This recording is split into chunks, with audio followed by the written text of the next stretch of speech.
Kita mulai dulu. Baik. Auzubillahiminasyaitonirrajim. Bismillahirrahmanirrahim. Alhamdulillahirabbil alamin. Assalatu wassalamu ala asyrafil anbiya'i wal mursalin wa ala alihi wa ashabihi ajmain. Amma ba'du. Rabbi shrah li sadri wa yassir li amri wa hlul 'uqdatam min lisani yafqahu qawli. Rabbi zidna ilman nafi'an warzuqna fahman. Allahumma shalli ala sayyidina Muhammad wa ala ali sayyidina Muhammad. Bismillahirrahmanirrahim. Assalamualaikum warahmatullahi wabarakatuh. Alhamdulillah, ibu-ibu, bapak-bapak, selamat datang di Rumah Salam. Hari ini adalah kajian kita yang ke berapa? Kita udah beberapa kali kajian, tapi spesial pada hari ini kita mengundang salah satu guest star dari Tiga Fakir ya. Dan teman-teman sudah banyak mengikuti kajian di Tiga Fakir. Ada Mas Sony, ada Bang Dami, ada Kang Abu. Alhamdulillah kita bisa mendapatkan keberkahan mengundang dari Tiga Fakir ini. Dan Mas Sony, sebelumnya kita sudah mengundang Bang Dami juga, Kang Abu juga. Dan hari ini kita mendapatkan kesempatan untuk mendengar langsung dari Mas Sony tentang apa yang sudah beliau sampaikan di Tiga Fakir. Biasanya lagi-lagi ya, kalau orang undang Tiga Fakir tuh semua langsung tiga-tiganya Mas Sony. Tapi di Rumah Salam kita pecah satu-satu. Satu-satu. Kita ini undang ada politik David Impra nih. Iya. Biar kita lebih mendalam gitu ya. Biar kita lebih mendalam. Kenapa? Karena mungkin kalau di YouTube ya, itu kan sepotong gitu, dan sekarang kita mendapatkan dari Bang Dame yang sudah ada juga yang hadir bersama kita, dari Kang Abu, dan hari ini kita dapat dari Mas Sony. Topik kita hari ini tentang apa? Hukum semesta ya. Kita mengkhususkan diri di hukum semesta karena itu hukum kehidupan yang sering kita jalani. Dan ya, kalau kita ikut di Tiga Fakir itu ada 20 hukum semesta. Ya, dari mulai tabur tuai, kemudian keteraturan, pertumbuhan, macam-macam itu. Saya nggak hafal 20. Saya yakin juga 20 ini nggak ada yang hafal satupun ya. Hah? Kalau hafal nanti langsung dapat sepeda. Ya, jadi ini kita tidak bisa satu pertemuan, mungkin akan rutin per 2 minggu sekali kalau nanti Mas Sony ada waktunya. Jadi mohon teman-teman datangnya jangan on off. Ya, nanti ngulang lagi. Ya, 2 kali seminggu jadwalkan di rumah ini buat mendalami tentang hukum semesta dari Mas Sony, gitu ya. Kita berdoa sebentar, hening sebentar ya, untuk mengizinkan diri kita hadir di sini, menyerap semua yang akan disampaikan dan juga menjadi bimbingan buat hidup kita ke depan dan juga saat ini. Kita mulai dengan sama-sama membaca Bismillahirrahmanirrahim.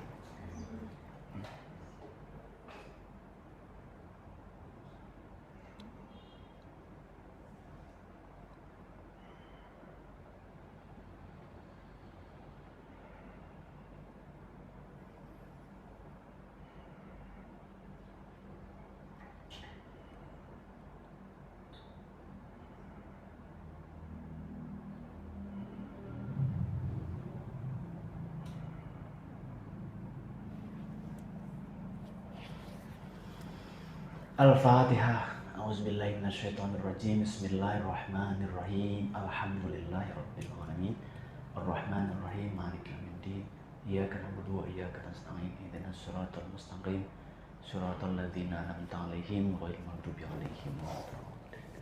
Amin. Terima kasih Bapak Ibu sekalian. Berikan tepuk tangan buat Mas Sony boleh? Ya. Bismillahirrahmanirrahim. Assalamualaikum warahmatullahi wabarakatuh. Ya. Ini kita lanjut dulu boleh? Boleh. Selesai baru kita kalau enggak gantungan ya. Jadi yang namanya langit dan bumi itu adalah fasilitas yang diberikan di Allah di hidup sekarang.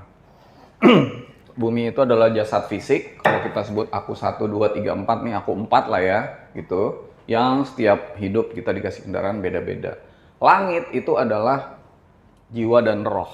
Jiwa itu kalau nanti Bapak Ibu lihat Tiga Fakir isinya apa? Isinya ada pikiran, perasaan, emosi, persepsi, memori, sensasi, imajinasi. Ini semua nih ada di sini. Ego, ada semua di sini gitu.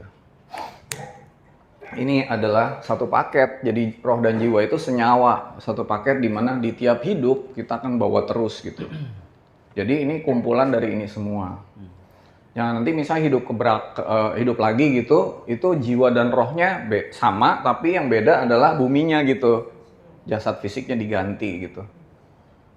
Buktinya gimana bahwa kita punya jiwa itu ke bawah? Gampang aja. Coba anak saya les piano. Ada anak yang berbakat, ada yang enggak. Masa bakat dikasih Tuhan? Yang berbakat artinya di hidup lalu dia pernah belajar main piano. Jadi begitu diajarin mah cepet, belajar musik cepet, cepet. Ada anak yang wah sampai mampus juga nggak bisa-bisa gitu. Jangan dipaksa karena bakatnya bukan di situ. Itu kan jiwa yang kebawa flavornya gitu. Tadi ada yang melambai itu kan jiwa yang kebawa gitu. Ada orang yang begitu lahir kok punya karakter anak kembar dikasih makan sama. Bapak ibunya sama, semua sama, kok karakternya beda? Ya karena karakter itu adalah dari jiwa yang kebawa dari hidup yang lalu gitu. Semua tuh bisa dijelasin lah. Ini makanya kita pakai otak, nggak bisa menjelaskan, karena otak kita terbatas. Baru ada waktu kita lahir di 1670. Kamu nggak akan tahu karena kamu pakai otak. Coba kamu naik ke kesadaran langit di jiwa ini, tahu semua. Jadi pernah saya mengalami 2008, saya tahu hidup saya sebelumnya ini. Oh, udah pernah berapa puluh kali, ribu kali hidup gitu. Bapak Ibu juga kan tahu orang jiwanya kan kita sama, hanya mungkin kesadarannya belum sampai ke itu gitu. Nah, jadi ini non fisik. Non fisik akan dibawa terus, yang fisik diganti-ganti tadi 14 ayat 48. Ketika bumi diganti dengan bumi yang baru. Nah, fasilitas ini akan menghadapi realitas. Realitasnya namanya dunia akhirat gitu. Dunia itu adalah realitas yang terbatas yang kita ada di hidup sekarang. Misalnya, saya punya anak 3, punya istri, rumah di mana, hidup saya begini. Itu dunia saya gitu. Di hidup ini tuh dunia saya. Yang bisa saya sadari dengan menggunakan fasilitas bumi atau fasilitas langit saya gitu. Misalnya saya di hidup ini saya harus punya pakai jiwanya gini, dunianya gini. Dunia sebagai di sini saya berperan sebagai pengusaha misalnya. Dulu saya direktur bank gitu. Itu dunia saya. Yang ada di hidup ini gitu. Akhirat saya, akhirat itu artinya yang tanpa akhir atau tanpa batas gitu. Jadi kalau apa-apa akhiri dengan at itu artinya unlimited, tanpa boundaries, tanpa batas. Misalnya di hidup ini saya jadi orang yang pendendam. Dendam itu adanya di akhirat, di tempat yang tanpa batas.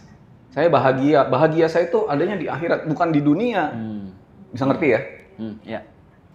Jadi semua yang tanpa batas adanya di akhirat. Tapi bukan berarti yang di akhirat itu adanya di jiwa dan roh. Bisa aja, yang dunia itu adanya cuma di fisik. Enggak juga. Namanya keinginan itu, pikiran itu adanya di akhirat. Sampai di dunia. Tapi itu adanya di non fisik gitu loh. Makanya saya bilang ini bisa dari langit, bisa dari bumi gitu. Misalnya gini, saya mati, saya punya pikiran. Pikiran tuh ke bawah loh. Otak saya kan dikubur di kuburan, pikiran saya masih ada ketika saya mati gitu. Tapi karena nggak ada jasad fisiknya, saya letakkan di ini gitu, sehingga saya tersiksa. Ada orang post power syndrome, dia punya jabatan menteri, habis itu dicopot, udah nggak menteri lagi, tapi post power syndrome, jadi ke dunianya ke bawah terus gitu. Nah kita itu harus melepaskan kemelekatan kepada segala sesuatu yang dunia gitu. Hari ini saya punya jabatan, besok saya enggak. Itu dunia saya udah berubah. Jangan melekat gitu loh sama dunia. Dunia itu come and go. Ada dan tiada gitu. Muncul dan pergi gitu. Tapi akhirat kita harus tahu nanti harus bahagia gitu. Oke? Nah, dunia dan akhirat ini kalau realitasnya bagus, namanya surga gitu. Kalau realitasnya buruk, tadi disebut ini namanya nur, ini nar gitu ya. Namanya neraka gitu. Nih. Jadi dunia bisa jadi surga nggak? Bisa. Saya hidup sejahtera, nggak kekurangan, nggak melarat. Hidupnya cukup, berkecukupan. Bisa nyekolahin anak, bisa apa, bisa ini. Dunia saya sejahtera. Berarti dunia saya ada di surga. Dunia saya bisa di neraka nggak? Bisa. Saya miskin, melarat, dikejar utang, bener nggak? Mau ke neraka, ayo kita ke Bantar Gebang, ayo. Tengah tumpukan sampah, orang ngais-ngais sampah, itu dunianya ada di neraka. Neraka jauh-jauh amat sih. Betul? Bisa nggak kita di tempat yang sama, yang satu di surga, satu di neraka dunia? Bisa. Bisa. Di rumah yang sama itu ada bos, ada office boy itu. Yang office boy di neraka, yang bosnya di surga, kan gitu. Jadi bukan tempat ini, nggak ngomongin tempat, ini kondisi nih, gitu ya. Nah, lalu akhirat bisa di surga nggak? Bisa. Saya tenang, saya damai, saya bahagia. Itu berarti saya akhiratnya ada di surga. Nih, berarti ini kondisi ya. Ini bukan tempat. Ini bukan tempat gitu.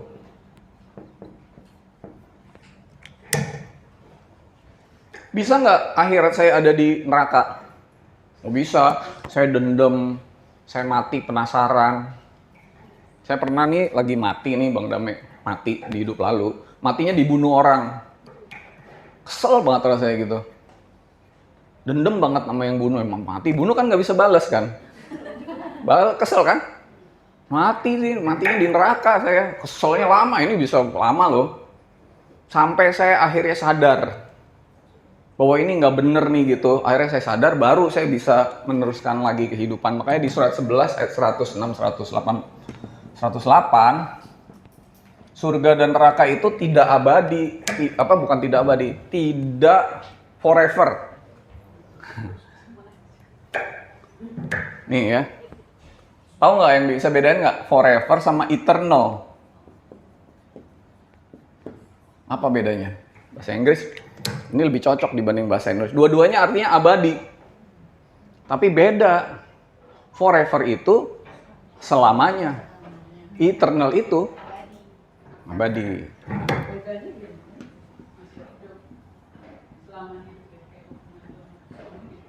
Apa bedanya?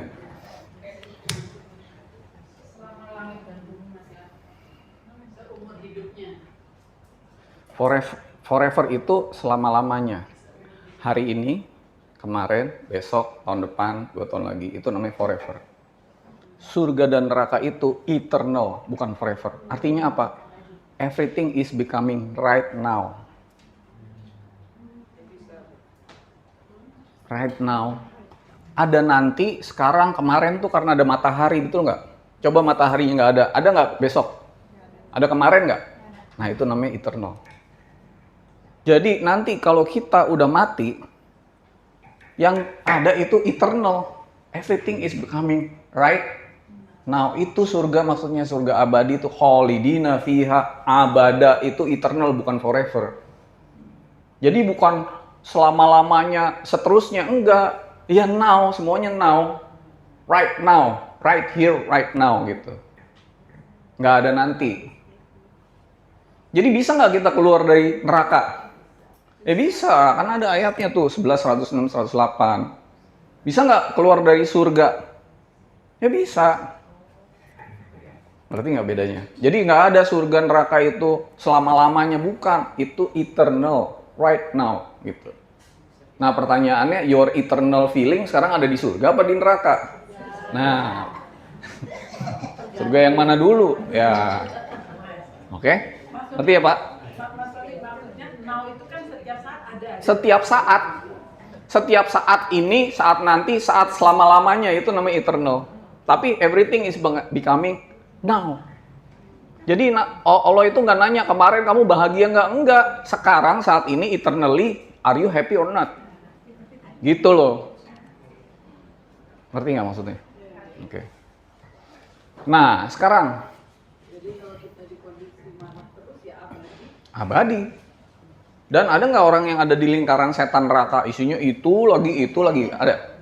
Nanti kalau bicara hukum 20, ada orang yang melarat dan karena kemelaratannya dia nggak pernah sedekah. Katanya, kamu sedekah dong. Ya gimana mau sedekah, orang saya aja melarat. Justru kamu buat keluar dari kemelaratan kamu itu, kamu sedekah. Kalau enggak kamu akan ada di neraka lagi, nanti hidup lagi melarat lagi. Kan energinya nggak ditanam, gimana mau dituai gitu nggak?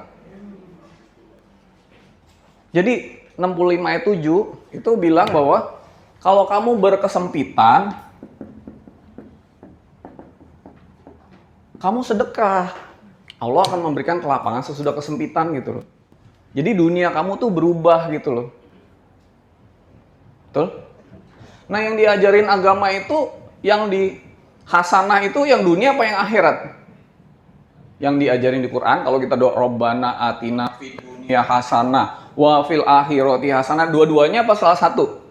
Dua-duanya. Jadi dua-duanya ini hasanah gitu loh di surat 2 ayat 201 gitu. Iya 221 ya. Jadi ininya hasanah gitu loh di sini. Jadi surga itu kapan? Hah? Mau tunggu nanti? Enggak lah, ngapain? Itu kalau bilang, gak apa-apa ya hidup kita menderita sekarang, yang penting nanti kita bahagia, itu dibohongin. Dibohongin itu namanya. Biarlah sekarang kita mati-matian hidup ini menderita, gak apa-apa, nanti di surga nanti, di surganya Allah, di planet mana gitu, kita akan bahagia, itu namanya dibohongin. Di prank. Mendingan di plank ya kan, perut kita rata, betul nggak, daripada di prank ya. Tahu plank nggak? Nah, yang suka pilates, yoga pasti tahu di plank daripada di prank. Oke? Nah, sekarang ada kesadaran yang lebih tinggi daripada surga ini, yaitu surga dan neraka itu adanya di aku 3. Nah, nanti liatin 3 fakir ya. Aku 3 tuh di jiwa, makanya selalu nafs. Ya ayat Tuhan nafsul mutmainnah, irji'i ila rabbiki radiyatan mardiyah. Hai jiwa yang tenang, masuklah ke surga. Jadi kalau ketika kita bicara masuk surga atau neraka, pasti bicarain nafs kan? Yaitu aku 3. Pikiran, perasaan, emosi, persepsi, imajinasi, memori, segala macam ini. Jadi penderitaan adanya di mana? Di sini. Suffering is in your imagination, not in your reality. Buat orang yang bahagia makan tempe happy-happy aja. Buat orang yang biasa makan tempe lagi. Makan tempe itu bisa bikin darah tinggi loh. Tahu nggak? Kalau tiap hari tempe lagi. Tempe lagi. Gitu. Emosi. Itu adanya di imajinasi, di sini, di nafs. Makanya masuk surga, masuk neraka adanya di nafs gitu. Bukan di roh. Roh nggak kenal surga, nggak kenal neraka. Roh itu cuma kenal tenang, damai, bahagia gitu. Damai ada di belakang tuh. Oh. Cuma kenal ini doang. Dia nggak kenal masuk surga, masuk neraka. Allah tuh maunya hidup kita di aku 3 apa aku 2? Aku 2. Nanti ke aku 1 lagi lebur. Jadi mau realitas apapun yang terjadi, mau gimana pun yang terjadi, kita selalu ada di kondisi di aku 2 gitu. Ini disebut Al-A'raf. Saya bukanya pelan-pelan, kita bukanya pelan-pelan di 3 fakir. Jadi Al-A'raf itu di surat 7 ayat 42 sampai 51 itu adalah orang yang sudah di atas surga dan neraka gitu. Ini nggak maksudnya. Jadi kalau ada kos-kosan, ada penghuni kos, ada Bapak kos, pewaris kos-kosan gitu. Makanya disebut di Al-Alaf itu kamu mewarisi surga, bukan menghuni surga, bukan. Pewaris itu artinya bukan yang punya, anaknya yang punya gitu. Jadi Mas Abi ini bisa masuk ke kos-kosan saya sebagai penghuni. Kalau dia nggak bayar, saya tendang, keluar gitu, ya. keluar lu gitu, masuk neraka gitu. Tapi gue yang punya kos-kos, anaknya yang punya gue gitu. Gue nggak bukan penghuni. Makanya di 742 bilang penghuni, ada penghuni Al-A'raf turun ke surga, turun ke neraka. Itu perumpamaan, bukan dia turun jalan kucluk-kucluk, bukan tempat gitu loh. Tapi ketika kita udah ada di Aku 2, kita tuh bisa ngeliatin orang-orang gitu loh. Ini orang marah-marah mulu nih di neraka nih, ada orang bahagia nih. Lu di mana? Gue mah nggak di dua-duanya. Gue udah balik pulang ke Aku 2, ke roh.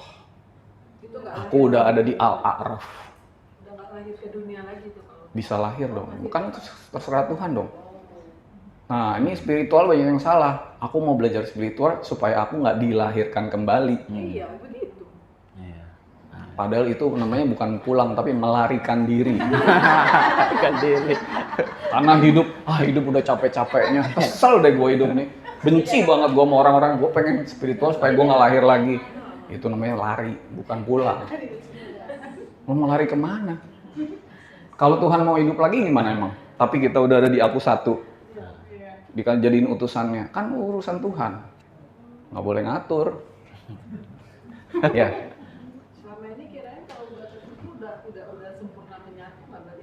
Kalau semua orang yang tercerahkan nggak balik lagi, yang ngajarin yang lain siapa? Nah, kan? Terserah Tuhan lah tuh. Masa semua yang lulus nggak mentorin adik-adiknya, betul nggak? Kan makanya ada an'amta alaihim, orang-orang yang sudah diberi petunjuk jadi wasilah atau jalan buat orang lain gitu. Tapi kalau ada Tuhan bilang kamu nggak usah lahir lagi, ya itu urusan Tuhan kan. Wayang betul nggak? Wayang itu mah Bu, kalau mau diangkat dari kotak terserah dalangnya Bu, bukan terserah wayangnya Bu. Terserah dalang. Gue nggak mau main. Bisa main lo jebret gitu. Iya. Nggak mungkin gitu ya. Terserah Tuhan itu. Jadi Al-A'raf itu ada orang yang udah di sini. Nah dia udah tahu hukum semesta 20 gini, terus ini gini, wah ini gini. Kamu mau gini, aku udah nggak terpengaruh gitu kira-kira Pak.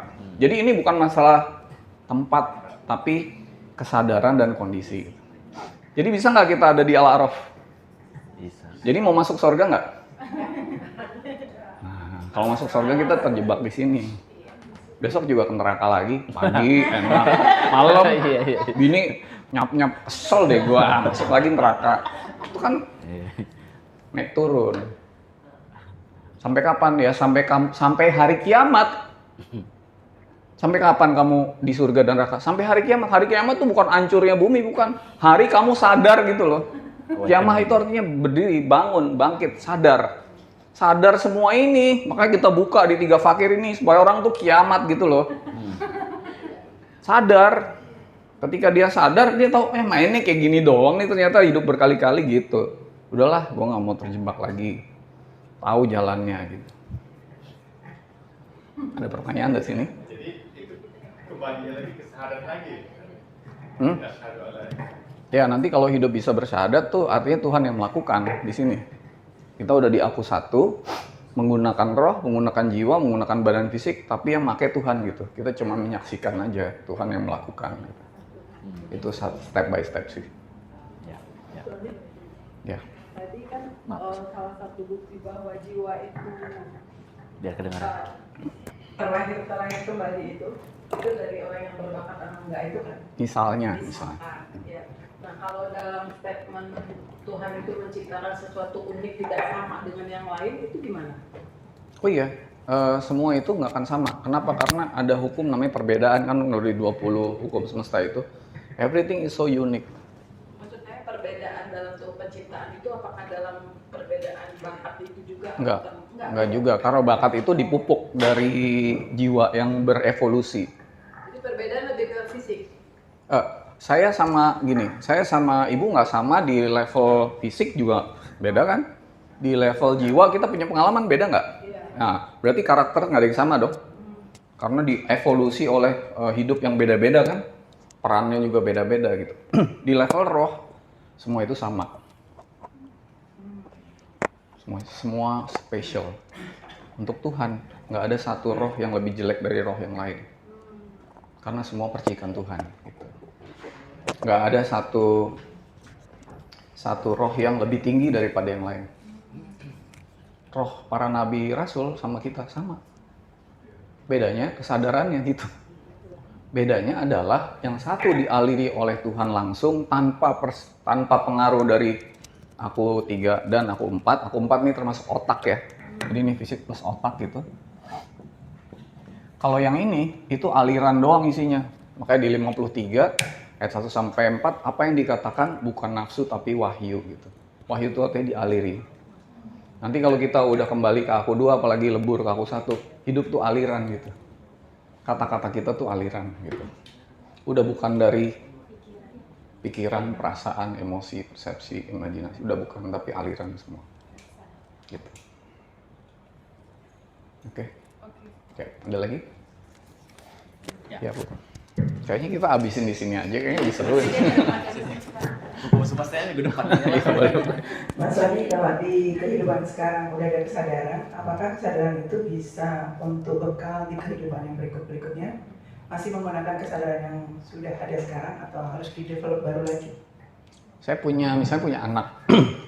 Saya tugas di Deplu misalnya. Saya waktu punya anak, ini contoh ya, saya bukan tugas di Deplu misalnya.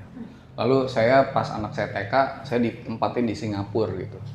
Lalu anak saya naik SMP, saya dipindahin ke New York misalnya. Anak saya naik SMA, saya dipindahin lagi ke Dubai gitu. Anak saya kuliah, saya balik lagi ke Inggris misalnya.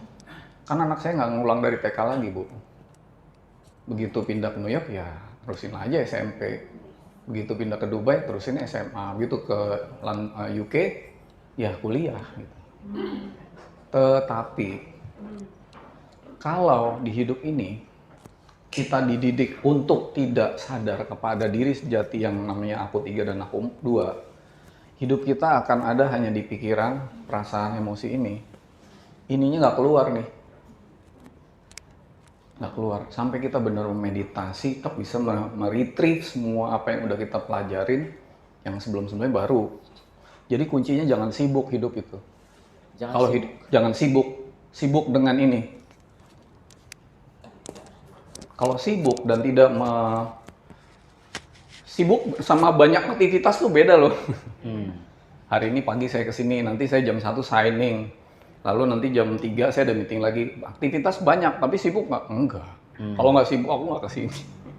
Ya, banyak aktivitas sama sibuk beda. Boleh banyak aktivitas, tapi otaknya jangan sibuk. Supaya bisa naik ke kesadaran lebih tinggi. Dan kita bisa meretrieve lagi yang dulu-dulu. Ini namanya hikmah. Jadi ada ilmu dan ada hikmah. Ilmu itu apa yang diketahui, hikmah itu kesadaran yang dibawa. Beda, tahu nggak bedanya? Kalau saya sekarang belajar sesuatu, besok lupa, itu namanya ilmu gitu. Tapi kalau saya sekarang belajar sesuatu dan kesadaran ini saya bawa terus-menerus di dalam jiwa saya, itu menjadi hikmah yang akan saya bawa ke hidup setelahnya gitu. Makanya nanti kita tuh diajarin ilmu dan hikmah gitu. Nah, ngaji ini menjadi ilmu apa hikmah gitu? Harusnya hikmah gitu. Kalau jadi ilmu besok lupa. Tapi kalau jadi hikmah besok dibawa lagi gitu. Nah,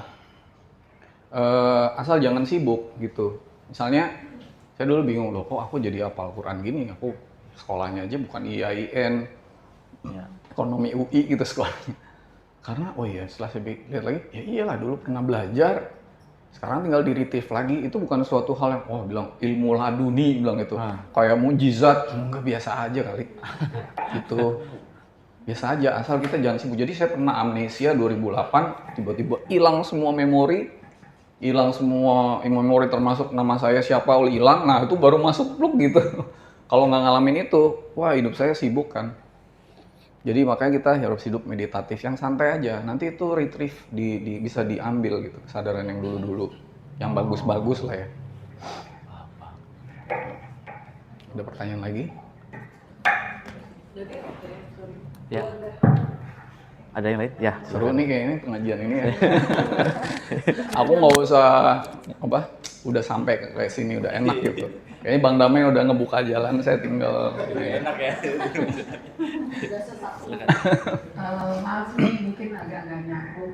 Saya tuh bingungnya gini, kalau misalnya kita itu menikmati hidup lagi, nanti hidup lagi. Kita itu ketika sudah sempurna, yang dulu-dulu itu prosesnya, baru kita jadi dilahirkan sebagai manusia. Gitu. Berarti kan dulu pernah jadi bintang atau air dan sebagainya. Berarti jumlah ruh itu nggak nambah-nambah ya? Atau akan pernah ada ruh baru yang akan dilahirkan, atau akan pernah ruh yang akan dimatikan karena dia sudah selesai.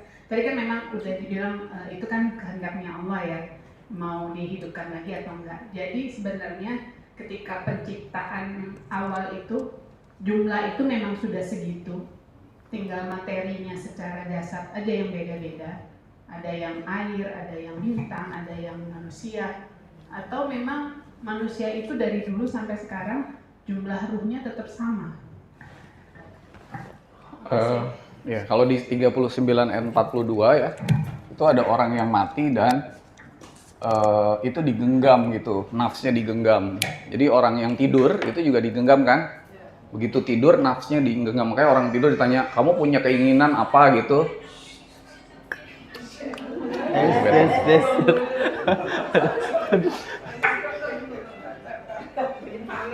Aduh. Tenang, betul.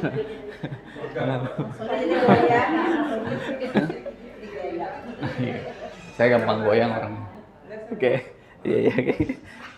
Kemarin anak saya giginya goyang kan, gue bilang, oh kamu suka negerin dangdut sih, jadi giginya goyang gitu.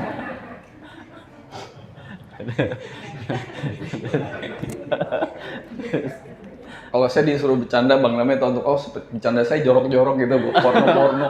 Cuma di sini agak ditahan-tahan ya kayaknya. Tahan-tahan ya. Oke. Nggak apa-apa. Oke, terus. Apa tadi? Oh ya, roh itu sama apa enggak? Nah gini Bu, roh itu sama seperti tidur. Begitu ibu mati, roh itu digenggam sama Allah. Nanti akan dilepas lagi sesuai dengan, sebenarnya bukan Allah genggam tuh digenggam di kayak tangan gitu, enggak. Tergantung kita juga. Nah, makin kesini tuh sebenarnya jeda antara hidup tuh makin pendek. Makanya kalau nanti nonton film Netflix misalnya tentang reincarnation tuh apa sih judulnya tuh? Life After Death atau apa itu, dia misalnya dia pilot perang dunia kedua, baru berapa tahun meninggal hidup lagi gitu. Atau misalnya apa gitu. Jadi makin lama makin pendek. Jadi karena jedanya makin pendek maka orangnya makin banyak gitu ya. Lalu yang kedua, dimensi itu bisa berpindah-pindah. Jadi misalnya kalau saya lihat perjalanan saya tuh, saya pernah nggak hidup di bumi gitu. Hidupnya di mana ini? Kok badannya gini, dimensinya kayak beda gitu. Jadi ternyata aku bisa pindah dimensi. Terserah Tuhan aja mau reinkarnasi di mana. Di surat Ar-Rahman ayat 36 atau 37 atau berapa gitu saya lupa tuh. Kamu 58 nggak salah. 56 nanti saya cek. Kamu akan dibangkitkan di tempat yang kamu nggak tahu. Itu urusan Tuhan gitu. Jadi kan ibu pikir roh itu cuma di bumi doang. Kehidupan cuma di bumi kan? Enggak. Dimensi tuh banyak banget, ada dimensi dewa-dewa, ini itu gitu loh. Kita tuh di dimensi masuk yang di bawah gitu. Oh sorry ya, aku mestinya sadar kamera ya. Yang penting ada suaranya. Jadi hidup itu nggak cuma di bumi, ibu ngeliatnya manusia bertambah banyak, enggak. Nanti ada, kita misalnya pindah ke dimensi dulu yang lain, nanti pindah lagi ke sini gitu loh. Ada 365 dimensi tuh, gitu. Lalu kemudian jeda lebih pendek dan sebenarnya bumi itu adalah pusat spiritual keberadaan. Jadi kalau kita bicara sama orang-orang yang udah sadar dan orang-orang yang sudah dalam meditasinya, banyak makhluk yang ingin dilahirkan di bumi gitu dan mengalami menjadi manusia gitu. Ibu jadi manusia tuh harus bersyukur loh, Bu. Banyak makhluk yang ngantri pengen jadi manusia nih, menjalani hidup, tapi belum dikasih Tuhan gitu. Gitu. Jadi kalau ada orang lain kasihan banget lo jadi manusia, kayak manusia tuh bersyukur banget udah sampai ke sini gitu. harus disyukuri banget untuk jadi tempat belajar gitu. Jadi makin banyak lah orang hidup tuh karena banyak yang pengen mengalami menjadi manusia yang seperti kita ini. Gitu. Penjelasannya gitu kira-kira. Jadi kita jangan menganggap hidup itu cuman adanya di bumi ini dan cuman segitu roh. Enggak, roh tuh banyak banget. Saya di Tiga Fakir bilang, kenapa Tuhan mau wujud menjadi roh, memercik menjadi roh? Karena dia ingin mengalami pengalaman-pengalaman Tuhan di dalam Tuhan kan. Berarti dia mau mengalami pengalamannya banyak banget kan, nggak cuma jadi manusia loh. Jadi macam-macam yang kita nggak tahu gitu.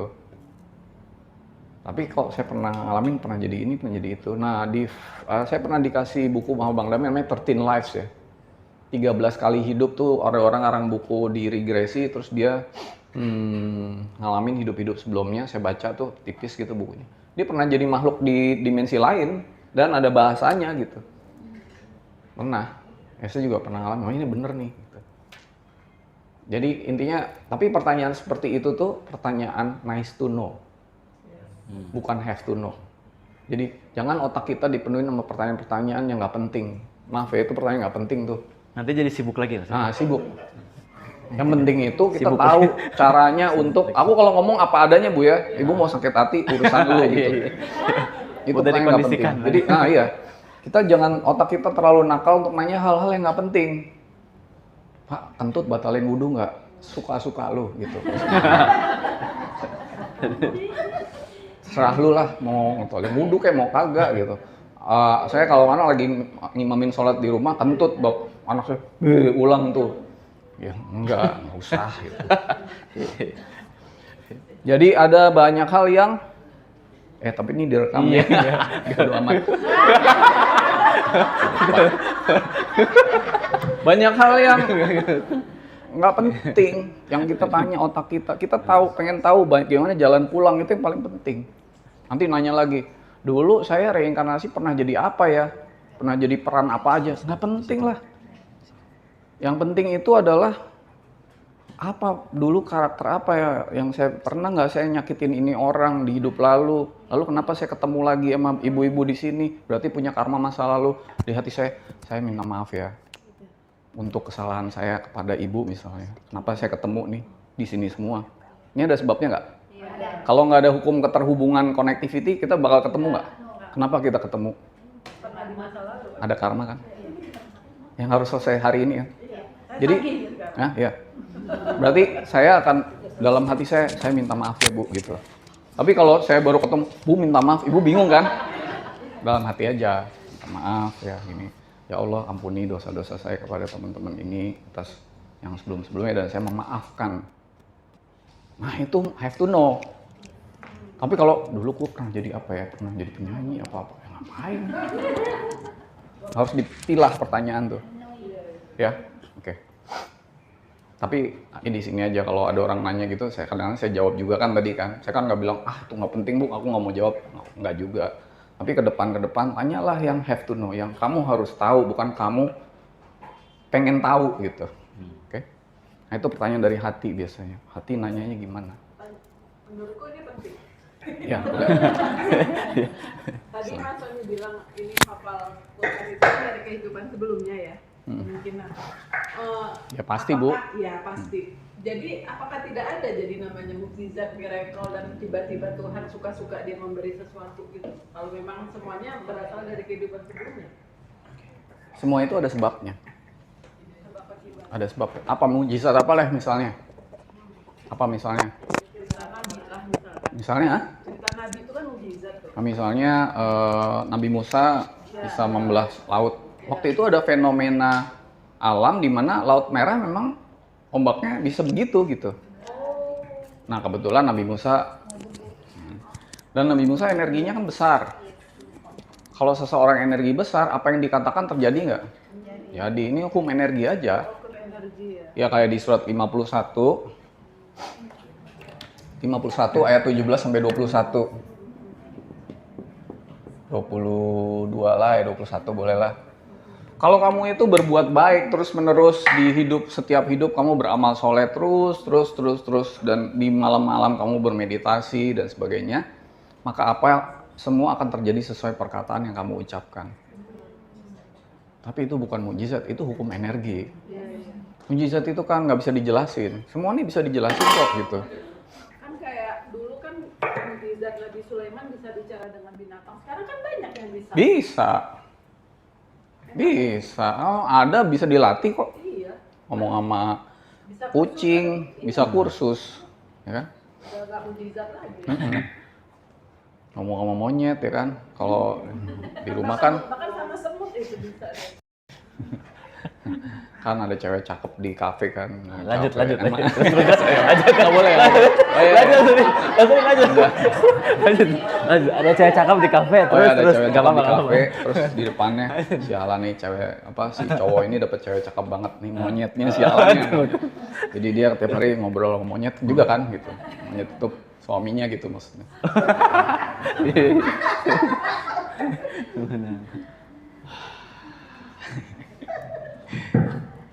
Gitu. Jadi ngelihat hidup itu harus apa adanya, jangan dibatasin sama pikiran ini terbatas. Nanti kalau kita sampai ke kesadaran aku dua, semua itu jadi jelas dan nggak terbatas gitu, kita ngelihat apa tuh apa adanya aja. Ada lagi pertanyaan lagi? Kayaknya kita jawab pertanyaan aja ya Iya, kali ini karena kita udah. hari ini Q&A aja dulu ya. Ayo. Iya. Sebelum Tadinya sih mau bahas hukum Taurat. Tapi saya penasaran. disclaimer dulu, katanya pertanyaan nggak penting loh. Oh, iya, oke. Mas Ali, ini dari perjalanan reinkarnasi tersebut, saya kan pernah baca buku Perpindahan Jiwa, Perjalanan Jiwa juga ya. The saya Journey pernah- of Soul ya. Iya. Saya pernah bertanya sama seorang biksu pada saat saya belajar meditasi, apa sih tujuan dari reinkarnasi beliau apa saat itu? Beliau menjawab bahwa supaya dia tidak terlahir kembali, makanya dia mengabdikan hidupnya sebagai seorang biksu saat itu ya. Terus satu ketika yang berbeda, saya belajar di Pak Gede Prama. Pak Gede Prama itu tujuannya adalah pengen terus terlahir kembali supaya beliau bisa menjadi terus pengajar, mencerahkan. Nah, pertanyaan saya, apakah perjalanan ini akan ada akhirnya? Kalau yang saya pahami saat ini adalah tujuan akhirnya adalah kembali kepada Tuhan, gitu. Makanya sekarang kita selalu menanam karma baik, supaya tadi yang seperti Mas Roni sampaikan ya, terlahir kembali menjadi yang lebih baik dari saat ini. Jadi perjalanannya akan lebih baik. Nah, tujuan akhirnya itu sebenarnya kemana? Itu aja pertanyaannya. Ujungnya Maaf, di mana? kalau- Pertanyaan penting ya Bang Lame ya. Ujungnya di mana gitu ya? Yang penting nih bagus nih, yang dari hati nih. Pertama, biksu dan orang-orang yang misalnya agama Buddha, dia berusaha untuk menghilangkan ini nih, aku tiga. Nggak punya keinginan, nggak punya pikiran, nggak punya apa, nggak punya istri, nggak punya nafsu, nggak punya apa gitu ya. Padahal itu semua ciptaan Tuhan loh.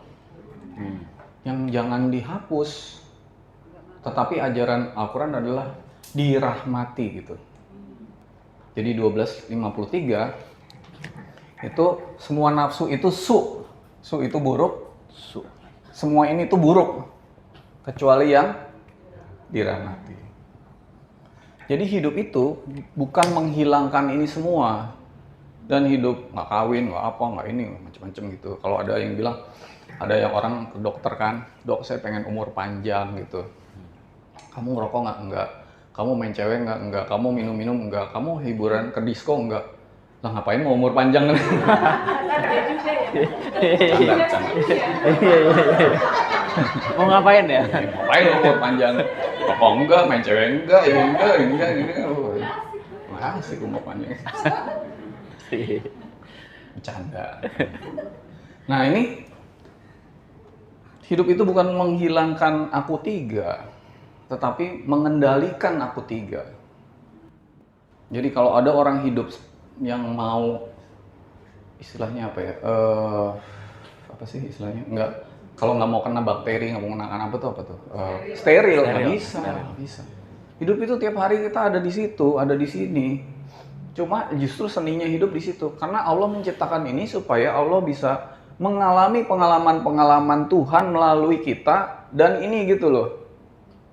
Ya dong, kalau hidup nggak ada pikiran, perasaan, emosi, semua orang jadi biksu.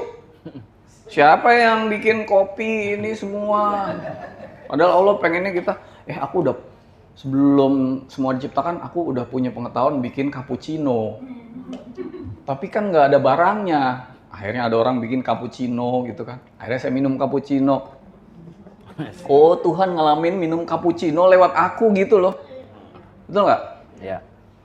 Nah kalau nggak ada keinginan cappuccino, bikin cappuccino nggak ada. Semua orang jadi biksu semua. Ya nggak ada pengalaman Tuhan, betul nggak? Dalam hati lu gue ciptain untuk aku mengalami pengalaman kamu, kok hidup kamu boring semua gitu. Harus ada pengalaman, tapi yang dirahmati. Kedua, kalau tadi saya udah bilang, kalau tujuan spiritual untuk tidak dilahirkan itu melarikan diri namanya. Bukan pulang. Pulang itu kayak Pak Kedepra. Kita pulang menjadi aku dua atau aku satu, tapi terserah Tuhan. Mau dilahirkan lagi kek, mau enggak kek, kenapa kamu yang mengatur? Kamu pengennya, pengen kan adanya di aku tiga. Keinginan ada di aku tiga. Padahal orang yang udah di aku dua, aku satu, nggak punya keinginan. Yang ada kehendak Allah. Semua keinginan kita digantikan oleh kehendak Allah. Betul nggak? Jadi terserah Allah lah, kehendak Allah.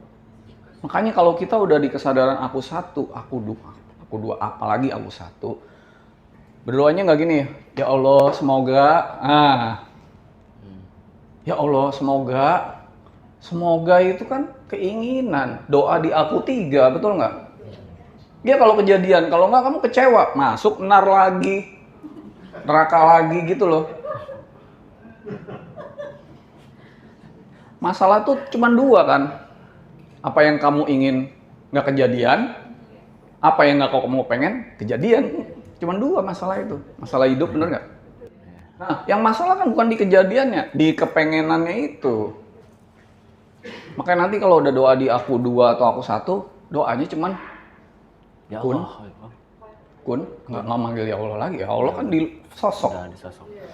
Kalau udah di aku tuh lebur, aku satu lebur, cuman kun, fayakun, udah selesai. Gampang kan doa? Nggak ada doa lain selain kun fayakun. Keinginan kita yang banyak. Kun fayakun, udah. Ya, ya. Nah itu, mau dilahirin lagi, mau enggak kun fayakun gitu. Itu nomor 2, jawaban nomor 2. Nomor 3, kita sama Bang Dame di Tiga Fakir lagi bahas tentang hakikat Nabi dan Rasul. Kemarin baru, Bang Dame ya, baru muncul Adam gitu. Nanti sampai ke Muhammad. Itu perjalanan divine qualities yang semua nama-nama Nabi itu adanya within, di dalam diri kita. Dan yang paling sempurna namanya Muhammad gitu. Muhammad itu adalah divine qualities yang terpuji. Makanya dia khataman Nabi gitu. Khatam dari, jadi sifat-sifat yang paripurna gitu. Di sifat yang paripurna, Nabi Muhammad tetap menikah nggak? Tetap punya anak nggak? Tetap cerai nggak sama istrinya? Tetap. Jadi kesempurnaan itu bukan yang menghilangkan ini. Nggak kawin. Nabi Muhammad menceraikan bininya kok. Ada di surat 65 At-Tolak. Tapi bukan berarti itu nggak sempurna, justru kesempurnaannya ada di dalam ketidaksempurnaannya itu gitu loh. Jadi orang yang kembali kepada Tuhan belum tentu orang yang bebas dari kesalahan, enggak. Dia kadang-kadang masih berbuat salah, tapi dia belajar dari kesalahannya gitu. Dan ketika dia berbuat salah, belajar kesalahan, dia bilang kun fayakun, aku Kun fayakun. Tuhan mengendaki aku begini, aku belajar gitu. Jadi kembali kepada Tuhan di mana? Nanti apa? Sekarang. Di mana? Di sini. Kapan? Saat ini. Bisa nggak kembali kepada Tuhan sekarang? Tuhan ada di mana? Iya, so pinter semua. Itu namanya eternal. Abadi. Bukan forever. Beda eternal sama forever. 3 jawabannya Bu, 1 pertanyaan, jawabannya 3 ya. Oke, sama-sama. Terima kasih. Oke, ada lagi? Ya. Ini keren-keren nih pertanyaan Bang Dame. Saya senang nih pengajian kayak gini nih. Kalau pengajian yang nanya apa tadi? Yang ujung langsung jilbab gitu. Terima kasih Mas Ani. melanjutkan lagi. Tadi Ya, kan ada pesan bahwasanya banyak yang antri ingin dilahirkan menjadi manusia. Iya. Nah, kaitannya dengan kalau di Al-Quran itu yang sering secara pemahaman mungkin yang selama ini saya pahami dengan ayat yang kuntum khairu ummah, jadi umat yang terbaik. Nah, kemudian kaitannya dengan Nabi Musa pun ingin menjadi umatnya Rasulullah gitu kan. Jadi antara kelahiran tadi apakah karena dunia ini bagus, indah, dan itu kaitannya dengan memang sekarang di Al-Quran dinyatakan bahwasanya umatnya Rasulullah itu umat yang terbaik. Nah, kemudian sampai-sampai Nabi Musa ingin menjadinya umatnya Rasulullah gitu, dengan kaitannya dengan banyak manusia yang antri untuk turun ke bumi. Ya, itu Mas. Terima kasih. Apa mau dijawab? Mau dijawab ala Ustadz atau yang bener-bener?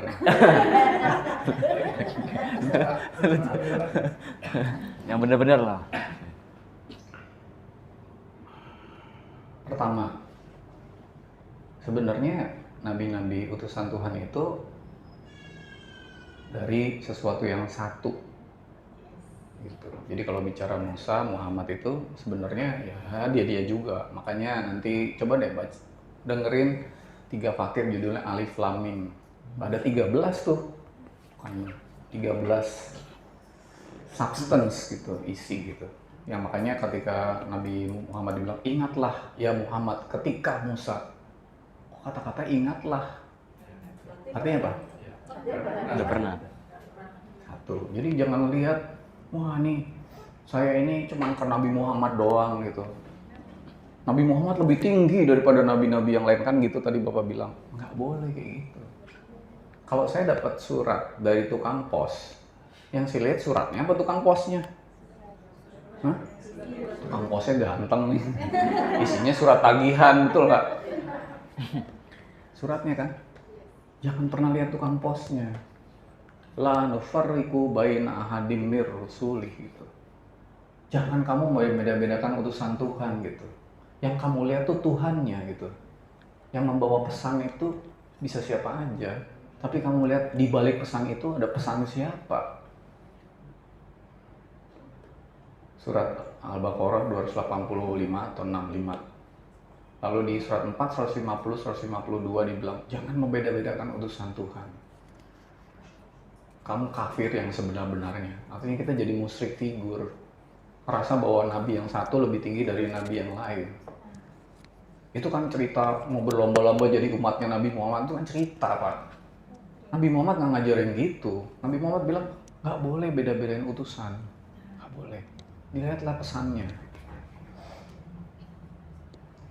Dan utusan Tuhan tidak berhenti setelah Nabi Muhammad wafat. Nabi Muhammad itu khotaman Nabi, penutup Nabi-Nabi, bukan khotamar Rasul. Coba lihat surat 33. Surat 22 ayat 75. Allah memilih utusan. Memilih itu bukan pakai past tense atau itu past, present, and future. Dia terus-menerus memilih gitu. Terus ada. Jadi kalau Bapak nanti ketemu orang yang kayaknya pesannya bener nih, jadi utusan, tapi nggak usah ngomong-ngomong gitu. Jangan lihat orangnya, bisa aja casingnya apa gitu. Jangan pernah gitu. Termasuk namanya apa, jangan. Jadi jangan merasa bahwa Nabi Muhammad itu nanti lebih tinggi daripada Nabi. Makanya sekarang kan kayak ada ngaku-ngaku apa keturunan Nabi Muhammad. Saya juga keturunan Nabi Adam, betul nggak? Emang Nabi Muhammad sama Nabi Adam bedanya apa gitu? Kan nggak bisa dibeda-bedain lebih tinggi, betul nggak? Nah, tapi orang-orang yang udah punya dogma nggak bisa begitu. Jadi bukan gitu. Jadi kita tuh bertauhid itu yang murni dan konsekuen gitu, mukhlishina lahuddin. Termasuk musyrik yang paling tipis tuh musyrik figur. Makanya jangan kalau lihat saya Bang Rame, Abu, siapapun kayak saya mah nggak usah dipercaya gitu. Gitu. Makanya kadang-kadang ngomong jorok gitu. Biarin aja. Biar jangan ngeliat sosok gitu. gitu. Tapi lihatlah bener nggak, make sense nggak ini gitu. Ya udah ambil ininya aja, besok saya lupain aja Pak gitu. Jadi nggak ada semua pengen lomba-lomba nanti di hari kiamat, nanti di padang mahsyar ada barisan. Oh siap gerak, oh ini Nabi Muhammad, oh Nabi Musa, oh Nabi, itu kan cerita gitu. Boleh. Pertanyaan ya, silakan. Saya Pak, kalau saya ngomong straight to the point, maksudnya Bapak mau nggak suka, mau nggak, saya udah bilang dari awal disclaimer ya, karena itu apa adanya. Ya. saya mau menjelaskan perihal yang tadi Mas Sony sampaikan. Saya juga sempat kena doktrin karena suami saya habaib. Saya sebetulnya memakai cadar, tapi setelah saya mengalami beberapa perjalanan spiritual, saya meyakini bahwa surga itu bukan dinilai dari pakaian, identitas, casing, ataupun aksesoris. Dan akhirnya saya memberanikan diri untuk berbicara sama suami saya bahwa saya memutuskan untuk membuka cadar. Karena selama ini dari para hubabah menyampaikan bahwa kita ingin berada di surga, kita harus mengikuti penghulunya, yaitu Sayyidah Fatimah. Berarti kan itu doktrin ya? Itu hanya dongeng. Karena Allah tidak menilai dari pakaian, dari casing, identitas, tapi Allah menilai kolbu, adat dan akhlak. Kita mewarisi kolbu, adat dan akhlaknya Rasulullah. Ya itu betul. Omongan Ibu terakhir itu dari hati banget. Jadi itu casing semua yang tadi dibilang itu casing dan budaya. Harus dibedain mana budaya mana ajaran. Mana budaya mana ajaran. Dan kita harus tahu, kan saya udah buka juga di 3 fakir tentang jilbab tuh apa sih historinya gitu. Oh itu untuk membedakan siapa wanita merdeka dan mana yang budak gitu. Dan kadang-kadang kalau ditanya gini, tahu dari mana? Tahu dari pengalaman. Kalau saya lagi cerita sama anak saya ini, dulu peperangan ini sejarahnya nggak begini nih, sama anak saya cerita gini. Ayah tahu dari mana sih? Dari pengalaman gitu. Gitu. Jadi ya pengalaman gitu loh. Nggak kayak gitu yang sebenar-benarnya. Dan mohon maaf ya, mohon maaf punten nih. Mau setuju mau enggak bukan urusan gue ya. Kalau kita udah naik ke kesadaran aku 2, apalagi aku 1 dan sadar bahwa hidup itu berulang-ulang, emang di tiap hidup kita selalu jadi warga negara tertentu, agama tertentu, syariat tertentu, budaya tertentu, enggak kan? Bu, kalau saya jadi orang Indonesia, jadi anaknya kiai, kira-kira agama saya agama apa? Islam. Kalau saya jadi warga negara Korea Utara, agama saya apa? Nah, lalu yang Islam bilang, Islam masuk surga, yang ini nggak masuk surga. Yang milih jadi warga negara Korea Utara sama Jawa Timur tuh loh, siapa? Nah iya makanya, ya gitu. Nggak fair dong kalau satu orang masuk surga satu enggak, sementara lahirnya aja beda-beda warga negaranya, betul nggak? Atau Irlandia Utara gitu. Lalu ada saudara saya bilang, nggak gitu kan, itu tetap pilihan kan, di dalam hidupnya dia boleh pilih pindah agama atau apa. Oh gitu, saya bilang oke deh, anak kamu kawin sama orang Kristen aja mau, boleh nggak kira-kira? Boleh nggak? Nggak boleh dong. Nah iya, apalagi lu bilang anak lu mau keluar agama Islam, dibolehin nggak kalau mau milih? Nggak bilang kan, orang kita dari lahir aja udah diazanin, betul nggak? Emang disuruh pilih, kamu mau agama apa ya? Kalau kamu nanti nggak pilih Islam, saya nggak azanin kan? Enggak. Betul nggak sih? Jadi harus lihat tuh holistik gitu loh. Mana yang ajaran, mana yang agama, mana yang ini, mana yang syariat, mana kesadaran gitu. Jadi kita tuh menjalani di hidup ini syariat dan agama Islam tuh secara kesadaran, berkesadaran, bukan dogma gitu. Ya, mau pakai jilbab boleh, boleh dong. Masa nggak boleh? Mau pakai cadar boleh, ya kan? Tapi jangan bilang bahwa itu ajaran Tuhan, enggak. Itu mah budaya. Tahun 50 nggak ada Bu orang pakai jilbab. Mau istrinya Buya Hamka, emang dia nggak ngerti agama? Itu cutnya Din apa ada yang pakai jilbab pakai gitu kan nggak ada. Itu jago-jago agama semua. Ini kan budaya. Baru tahun 80-an loh gitu. Jadi mayoritas begini. Iya 80-an. Sebelumnya orang pakai jilbab tuh aneh. Aneh bener. Kalau ibu mau bilang istrinya Wahid Hashim Asy'ari itu nggak bener gitu? Enggak, dia ngerti agama. Bos. Ini bos saya nih dulu kantor, Pak Bahtiar Rahman. Saya masih pakai lulus kuliah, dia udah jadi konglomerat. Ya, jadi kita harus tahu. Gitu. Memang kita hidup di tengah-tengah dunia kita itu, kan dunia nih, realitas kita itu seperti itu. Jadi kadang-kadang kita harus bijaksana juga sih, ya. Misalnya. Ya bijaksana lah gitu. Misalnya ada orang tua yang pengen anaknya pakai jilbab, saya bilang, oh di rumah gua harus pakai, ya pakai aja di rumah, keluar rumah lepas aja gitu. Bijaksana, nggak usah nyakitin hati orang gitu. Misalnya, Bu di rumah pakai aja, nanti keluar rumah lepas lagi. Susahnya apa sih? Nggak usah megangin sesuatu yang nggak penting gitu. Ya, bisa nggak gitu hidup? Bijaksana aja gitu.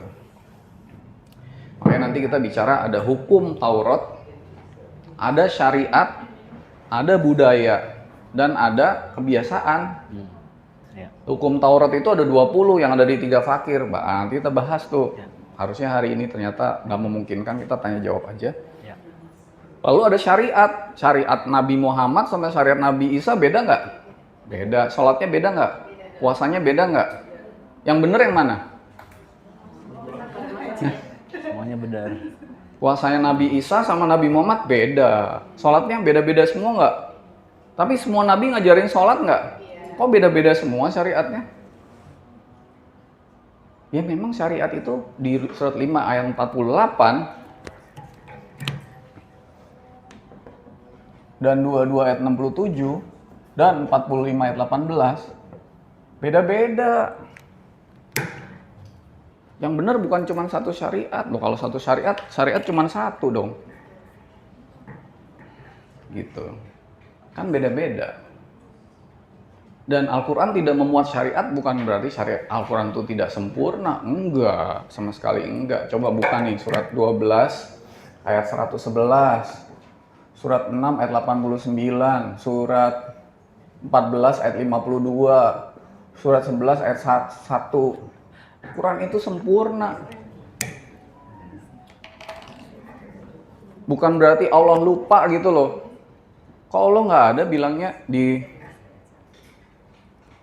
Quran diterangin syariat secara detail? Karena memang di tiap utusan beda-beda. Itu namanya syariat. Hukum Tauratnya sama.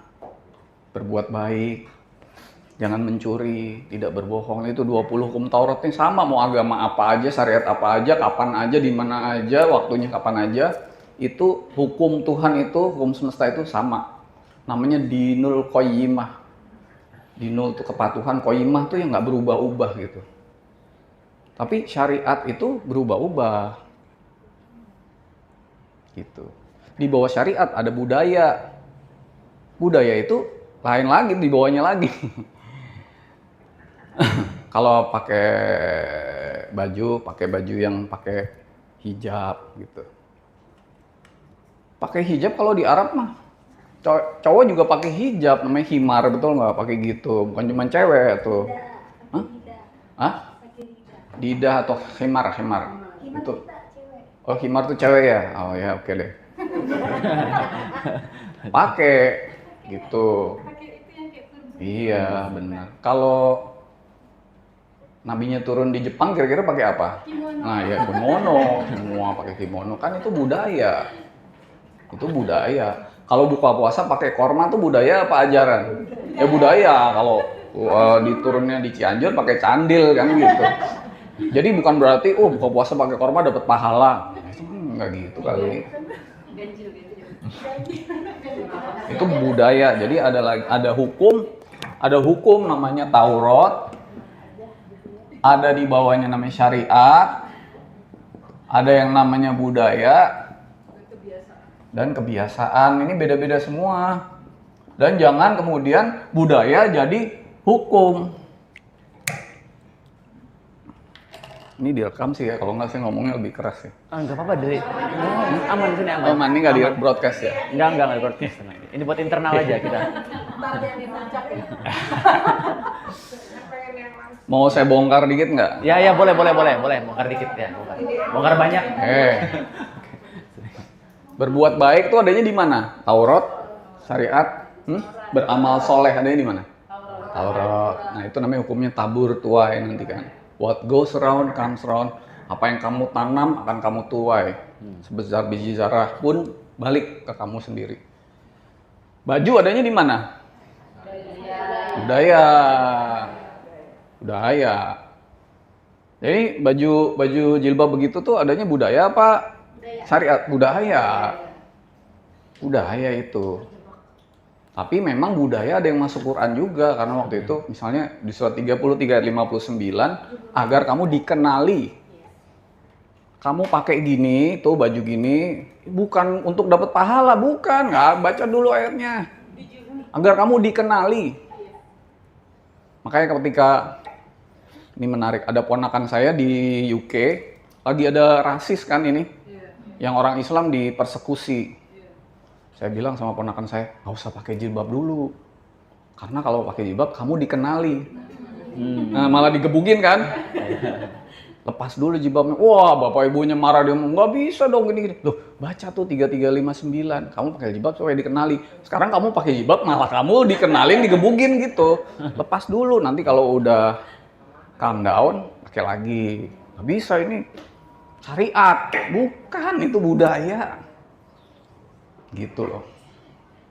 Kalau naik kuda, naik onta itu apa? Budaya apa kebiasaan? Kebiasaan, lain lagi. Dengan berkuda, dengan memanah ya, kan zaman dulu. Sekarang kita panah asmara aja kata Krisya gitu. Masa semua orang harus belajar mana? Udah nggak kepake. Orang sekarang kan, wah ini Pak belajar mana? Karena ini diajarin Rasulullah. Ya itu apa? Karena dapat pahala, bisa mana? Ya Allah. Mana sih? Itu kebiasaan.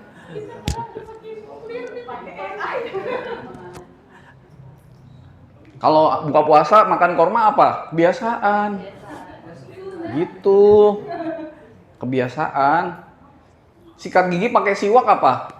Kebiasaan lah, bukan budaya dong. Ya boleh lah. Nah, nanya nih, satu nih. Ini yang paling berat. Siap ya? Siap nggak nih?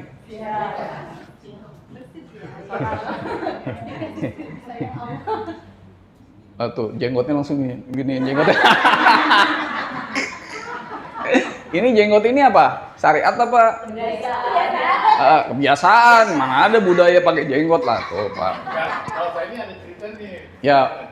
Oke, pokoknya Bapak tahu kan pakai jenggotnya ya. Dulu kumis, tapi kalau kumis ini kan orang kalau cewek lihatnya tuh langsung gini-gini dia. Makanya gue bisa potong, saya pakai jenggot. Apa-apa. Pakai jenggot aman. Asal tahu aja.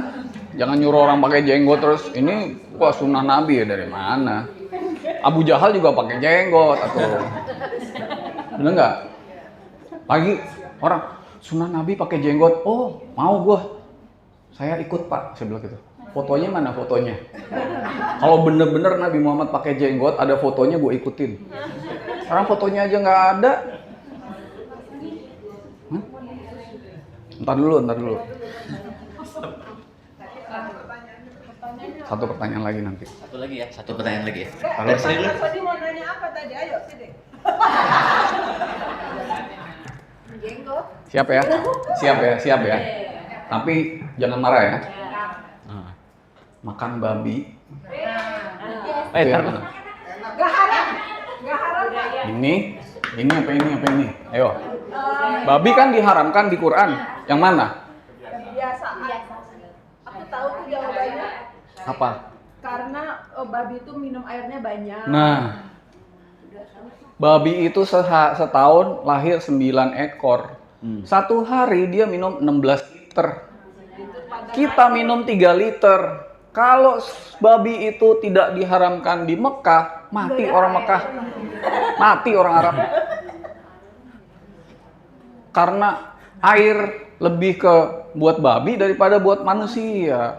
Belum babi ada nitrat segala macam racunnya, kalau nanti meracuni sumber air yang cuman segitu-gitunya tuh. Wah, di Arab itu dulu bisa perang suku gara-gara ngerebutin wadi. Sumber air. Sekarang ada orang piara babi. Kan kacau ya. Jadi dari Nabi Ibrahim sampai semua nabi yang turun di Arab mengharamkan babi. Ada sebabnya, bukan terus wah ini kulitnya nggak boleh dipakai buat sepatu, insulinnya nggak boleh dipakai buat diabetes. Sampai ada anak kecil yang di sekolah Islam ulang tahun pakai kue gambarnya Miss Piggy. Dibilangnya nggak boleh dimakan gara-gara gambarnya Miss Piggy. Ya kan itu kan gimana sih? Nah, oke. Sekarang di Spanyol dan di Belanda itu kejadian populasi babi lebih banyak dari populasi manusia. Sehingga terjadi krisis air. Coba di Google deh. Jadi di Eropa itu udah ada masalah dengan babi-babi ini. Gitu. Ngerti nggak? Makanya di agama-agama yang turun di Cina nggak ada ngaramin babi, nggak ada. Jadi ini yang mana? Babi. Nah, lu pikirin sendiri dah. Jangan disangka ntar kok Mas Sony menghalalkan babi. Enggak. Sebabnya apa gitu? Ibu mau makan anjing. Ibu aneh aja sih kalau mau makan anjing. Bentar, nih ada Bapak. Sawit itu 12 liter per hari, Mas. Ya. Jadi kalau mau babi tadi kan cuma berapa liter? 16. 16. Oh berarti. Tapi satu babi ngelahirin 9. Sawit itu kan Sawit berapa sawit itu 12 liter. Jadi dalam ininya kan orang makanya kan di kita sekarang kan udah panas itu sudah terasa gitu karena rawa-rawa dan sungai-sungai yang ada di Sumatera itu sudah kering. Bener. Karena ditanam oleh sawit. Tapi di Indonesia coba Bapak nanam sawitnya di Arab lebih parah lagi. Nah ini makanya ini udah susah air.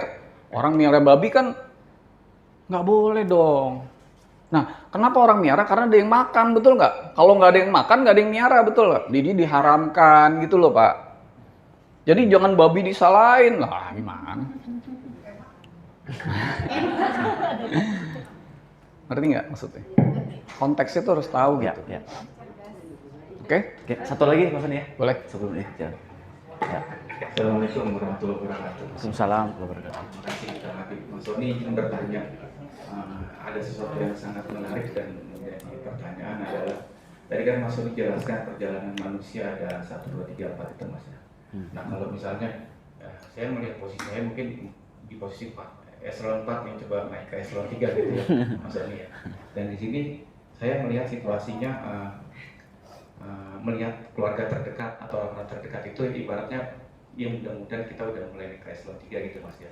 Tapi melihatnya yang keluarga terdekat tuh masih merasa kok kayak masih di neraka gitu Mas. Nah itu apakah kita, karena kalau di posisi di nomor 2 dan nomor 1 kan itu udah aliran semua Mas. Apa yang keluar tuh udah dari Allah gitu ya. Nah tapi kalau di posisi 3 atau masih yang di 4 juga gitu, pada saat kita melihat kondisi keluarga terdekat itu masih di kondisi nar atau neraka, Gimana ya? harus mendiamkan saja biar mereka mendapat hikmah masing-masing atau kita harus terpanggil atau mungkin juga saya juga ingin bertanya kira-kira apa yang menjadi akhirnya menjadi suatu kepastian keyakinan dari Mas Sony untuk membuat 3 fakir misalnya atau bisa menjadi memberikan ilmunya pencerahannya kepada kita semua itu apa yang bisa menjadi pegangan buat kita gitu Mas untuk kita mulai bergerak atau gimana atau kita ini aja atau gimana itu sih Mas pertanyaannya. Terima kasih. Oke, terima kasih. Mas siapa sih? Bimo. Bimo. Jadi gini, pertama adalah Kalau kita dapat kesadaran spiritual, di aku 3, kita tuh selalu mikir, gua tuh udah, yang belum tuh si A, si B, si C, si D gitu loh. Jadi nunjuknya selalu keluar. Kayak Mas Bimo nih ada kayak gitunya nih. Gua tuh udah nih, gua berusaha, tapi yang penting, nah anak orang gua, sekeliling gua, saudara gua, orang ini, orang itu, si A, si B, si itu gitu. Selalu gitu pikiran kita. Gimana cara ngerubah orang lain? Padahal itu nggak bener. Harusnya rubah dulu. Nah, ibda bi nafsihi. Mulailah dari diri sendiri. Jangan ngurusin orang lain. Makanya kalau ada kata-kata di Quran, hai orang-orang kafir, ini bukan gue banget nih. Ini si itu, si kampret, si ini gitu. Ya. Hai orang-orang musyrik, bukan gue mah beriman gitu. Padahal hai orang-orang kafir tuh maksudnya gue gitu. Gue bisa kafir loh. Kafir itu artinya cover, tertutup hatinya. Bisa nggak? Bisa banget. Ketika saya merasa yang kafir bukan saya yang kafir, si ini, si itulah aku lagi kafir. Makanya jangan merasa bahwa mulai dulu dari dalam. Dan nanti ada hukum 20 namanya hukum vibrasi, frekuensi, energi. Jadi begitu kita punya di dalam ini terhubung oleh kesadaran sumber yaitu Allah, energi kita ngalir, dapat energi gede nggak? Bisa vibrating nggak? Bisa. Ke siapa aja, nggak usah ke yang disebut, terserah Allah dong. Misalnya nih, ini ada bapak saya, ibu saya, orang lain. Saya vibrating aja. Yang kena bisa-bisa bukan bapak ibu saya loh. Bapak ibu saya, mak kakak saya mah nggak percaya sama saya Pak, sampai sekarang. Iya, beneran. Adik saya bilang, Mas Sony itu sesat gitu, biarin aja. Karena yang punya hak untuk menentukan siapa yang dapat hidayah siapa? Ya Allah, surat 28 ayat 56. Kamu tidak dapat memberi petunjuk kepada orang yang kamu kasihi dan sayangi. Akulah yang memberi petunjuk kepada mereka. Jadi kita vibrasi itu, bisa-bisa orang lain yang kena, keluarga kita nggak kena. Bisa nggak? Kun? Fayakun, terserah Allah lah gitu. Jangan ngerasa kalau, wah orang-orang aja kena, anak gue sendiri nggak kena. Bukan urusan lu itu. Itu urusan gue, kata Allah gitu. Mulailah dari diri sendiri, urusan siapa yang dapat, bukan urusan saya hanya vibrasiin aja. Tapi saya bukan magnet. Saya hanya transmitter. Saya bukan receiver. Transmitter itu kayak BTS, dia cuma mancarin aja. Siapa yang dapat terserah handphonenya. Kalau handphonenya bagus, kena. Handphonenya jadul, ya nggak dapat gitu. Tergantung antena aja. Antenanya bisa nggak gitu. Antena bisa dapat, antena nggak dapat. Antena bagus, dapatnya banyak. Antena nggak dapatnya. Ini tadi ngomong apa ya gue ya? Gitu. Tadi pengajian itu ngomongin apa? Gue nggak nyampe. Ya antenanya belum bagus. Ya udah, itu hak Tuhan. Jangan jadi magnet. Masalah orang jadi masalah gue. Orang curhat, gue jadi sedih. Itu masalah lu aja. Makanya saya suka bilang, itu derita lu monyong gitu. Jangan jadi derita gue gitu. Masalah lu bukan masalah gue gitu. Masa lalu maksudnya. Ya. Saya memancarkan, saya nggak makan ngambil energi jelek dari, misalnya ada energi yang nggak bagus. Jadi vibrasi, energi yang ngalir dari Tuhan pasti besar. Yang terakhir frekuensi. Kita akan dipertemukan dengan orang-orang yang frekuensi sama dengan kita. Itu hukumnya udah pasti gitu. Sejenis akan menarik sejenis. Kalau ada orang dapat istri suami yang nyebelin, karena apa? Ya dirinya nyebelin, jangan nyarain orang. Sejenis menarik sejenis. Kalau saya dapat teman-teman gue semua tuh ngeselin banget, ya lu ngaca aja gitu. Iya, kenapa lu narik yang begitu? Nah, jadi artinya kalau sejenis menarik sejenis dan vibrasi, kalau kita berubah menjadi ada di frekuensi tinggi dan vibrasi tinggi, orang sekitar bisa berubah nggak? Dan kita bisa dijauhin nggak dengan orang-orang yang frekuensinya Bukan kita ngejauh, udah otomatis itu hukum semesta berjalan gitu loh. Nggak usah memutuskan silaturahmi, otomatis aja udah gitu. Pergi orang-orang kayak gitu. Tapi kadang-kadang datang juga. Kenapa? Ya kan kita harus ngasih vibrasi yang bagus gitu. Gitu, itu nggak usah dipikirin Pak, itu udah hukum semesta, nanti jalan aja. Udah. Pokoknya kita mah kun Fayakun. udah gitu aja. Terjadi maka terjadilah. Apapun ya Allah bukan minta atau manggil Allah. Tapi yes Allah. Yes. Yes aja udah gitu. Masa Allah dipanggil? Kayak nggak denger aja.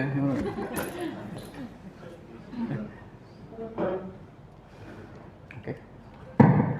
Aku kalau ngomong ya gini gayanya, maaf ya, gaya ini kan Taurat, syariat, budaya apa kebiasaan? Ya kebiasaan dimaafin ya. Gitu, emang gayanya gini gitu. Kadang-kadang mungkin agak nyelekit dan kayak tadi Ibu bilang pertanyaan Ibu tuh nggak penting. Ibu sakit hati urusan lo, jangan urusan gua. Bapak saya bilang jangan mikirin orang lain, pikirin mulai dari diri sendiri. Bapak bilang ngajar nih orang gitu. Ya itu urusan lo. Kita nggak bisa ngontrol orang lain loh. Kita tuh bisa ngontrol apa yang masuk ke dalam diri kita. Cuman ini yang bisa kita kontrol. Dan apa yang keluar dari kita ada apa yang ada di dalam diri kita, betul nggak? Kalau Bapak saya katain begitu, Ibu marah, kemarahan itu udah ada di dalam diri Ibu sebelum saya ngomong. Iya. Bukan karena kata-kata saya. Saya cuman ngail aja keluar loh gitu, kemarahan gitu. Iya. Iya. Oke, ada satu lagi boleh deh. Yuk. Ibu tadi udah nanya mulu nih, udah ngomong. Satu lagi ya. Yang belum ya, coba ya. Satu lagi. Satu lagi ya. Oke, coba habis ya. Oke. Boleh lah satu terakhir. Boleh. Ini kayaknya kurang Mas, 1,5 jam deh ya. Silakan. Aku Iya. Di sini Bang Sony mau tanya ya. Ada Bapak. Yang saya pahami karma itu sebagai dogma ya maksudnya. Karma itu sebagai dogma. Bagaimana kalau sebenarnya kehidupan sebelum itu memang benar-benar kita rasakan gitu. Mungkin pertanyaannya kayak Bang Sony bilang nggak penting gitu ya. Tapi kayaknya saya ya yakin kalau karma itu ada aja gitu. Tapi kayak masih dogma gitu. Ya. Gimana Bang? Iya, percaya nggak percaya karma itu ada atau enggak gitu ya. Oke.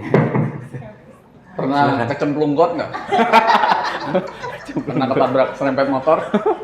Nah, emang Tuhan bilang, ini siapa namanya? Hafiz. Gue takdirkan lo keserempet motor lo hari ini. Gitu Tuhan. Tuhan pernah mengazab kamu nggak? Enggak. Menghukum kamu pernah? Enggak. Membalas pernah?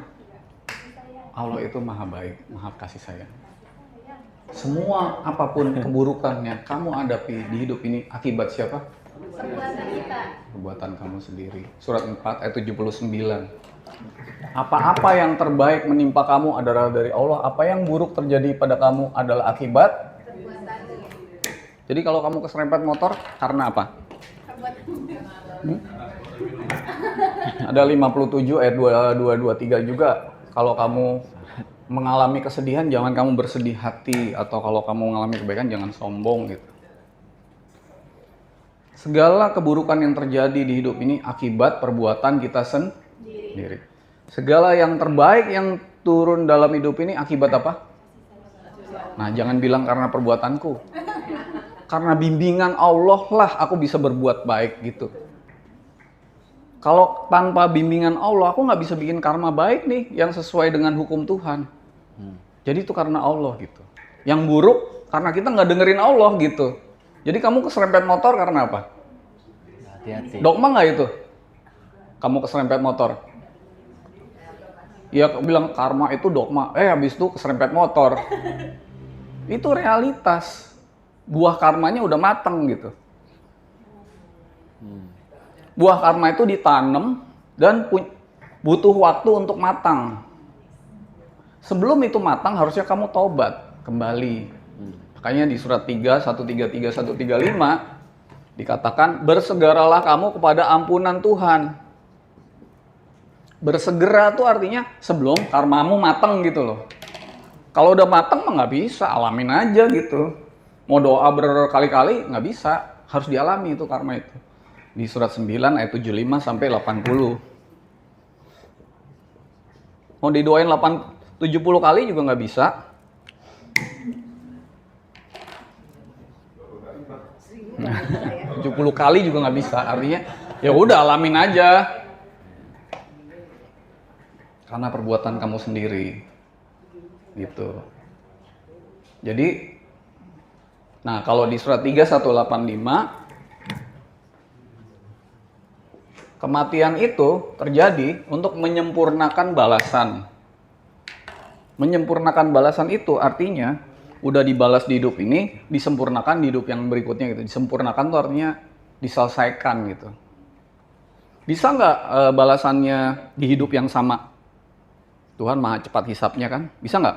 Bisa. Hidup berikutnya? Pernah nggak lihat orang lahir di kolong jembatan? Hah? Pernah? Nggak pernah sih, tapi ada nggak? Ada. Ada nggak orang lahir di istana Buckingham? Apa di rumah? Nggak di istana juga, di rumah sakit, tapi jadi anaknya Kate Middleton gitu misalnya. Ada? Emang dia, ya, kalau disuruh pilih, mau pilih yang mana? Di kolong jembatan apa di... Nah, istana. Kan itu karena karma. Nggak Tuhan, ini kayaknya aku coba dengan penderitaan, yang ini aku coba dengan keenakan hidup, Lalu yang satu bilang, enak banget tuh yang dicoba pakai itu, bener nggak? Dua-duanya lagi dicoba gitu. Nggak gitu, yang satu energinya besar karena terus berbuat baik, sedekah gitu. Energinya besar, jadi dia begitu lahir lagi juga sejahtera. Makanya di surat 19 ayat, sejahtera itu artinya realitas dunia dan akhiratnya baik gitu loh. Dunia akhirat sejahtera. Jadi bukan cuma dunia tapi juga akhirat. Makanya di surat 19, ini banyak banget angkanya ya. 19 ayat 15 atau 19:33 dibilangnya kesejahteraan bagimu. Atau di 19:15 kesejahteraan bagiku kata Isa, Nabi Isa, saat aku dilahirkan, dimatikan dan dibangkitkan. Dibangkitkan apa? Hidup kembali, ada kata-kata gitu. Dihidupkan kembali. Jangan lupa. Bukan cuma dibangkitkan loh, dibangkitkan hidup kembali. Kalau dibangkitkan hidup kembali, yang mati dan hidup apanya? 1, 2, 3, 4 yang mana? 4. Yang satu kan Allah nih, sumber dari roh, true source. Yang kedua adalah roh. Roh kenal mati nggak? Enggak. Jiwa kenal mati nggak? Enggak. Jiwa tuh nggak kenal mati, tapi merasakan mati. Makanya di surat 29 ayat 57, kullu nafsin za'iqatul maut. Setiap jiwa akan merasakan mati, bukan mati. Supaya jiwa bisa merasakan mati, dia harus tetap hidup nggak? Ya dong, kalau dia ikut mati nggak ngerasain. Ya. Berarti jiwa hidup nggak terus? Yang mati apanya? Jasadnya. Jadi kalau ketika dibilang dibangkitkan hidup kembali, Banyak. Nabi Isa bilang, kesejahteraan bagiku ketika aku hidup, ketika aku mati dan dibangkitkan hidup kembali. Berarti Nabi Isa hidup kembali nggak? Ya doanya aja gitu. Jadi nggak utusan Tuhan tuh nggak pernah bilang semoga aku kembali dan tidak dilahirkan lagi. Itu urusan Tuhan, Bu. Bukan urusan kita. Wayang itu kalau mau ditarik, nggak boleh nolak, tergantung dalang, betul nggak? Gitu. Kamu main loh, main lah gitu. Kira-kira gitu. Ya Mas ya. Jadi dogma apa nyata? Nyata, nggak ada dogma itu hakikat. Kalau ada orang bilang dia nggak percaya reinkarnasi, itu dogma. Dogma dong. Ya orang hidup aja beda-beda nasibnya. Ada yang nasibnya baik, ada yang nasibnya nggak bagus, ada yang nasibnya melarat, ada yang lahir di Gaza, bayangin. Begitu lahir aja udah bom-boman. Iya. Terus dia bilang, lah kok jadi lahirnya di sini, betul nggak? Emang karena Tuhan.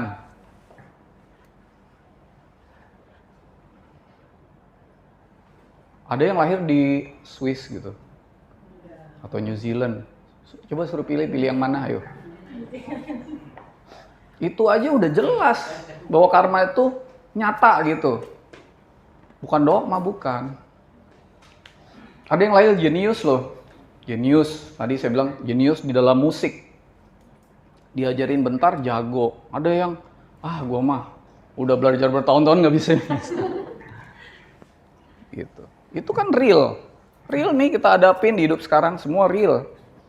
Kenapa saya punya bapak namanya Asnawi, ibu namanya Siti Salama? Itu kan akibat hubungan masa lalu. Emang nggak ada sebabnya gitu. Itu real loh. Itu semua karma gitu. Kenapa saya punya istri yang sekarang nih namanya Winnie gitu. Dalam hati gue kok ketemu lu lagi gitu. Bini gue juga, ya lu lagi gitu. Casingnya aja beda-beda terus. Waktu saya ke Jabal Rahmah, ke Arafah tuh ya, lagi umroh. Terus kan ke Jabal Rahmah nih, nggak umroh, naik ke Jabal Rahmah, terus di sana bisa minta jodoh kan. Terus orang-orang pada naik ke atas, terus gue bilang, lu nggak mau ke atas? Kata saya ke istri saya, enggak lah, males, capek. Gue aja yang ke atas minta jodoh baru ya gitu. Dia bilang, alah lu paling ketemu gue lagi gitu.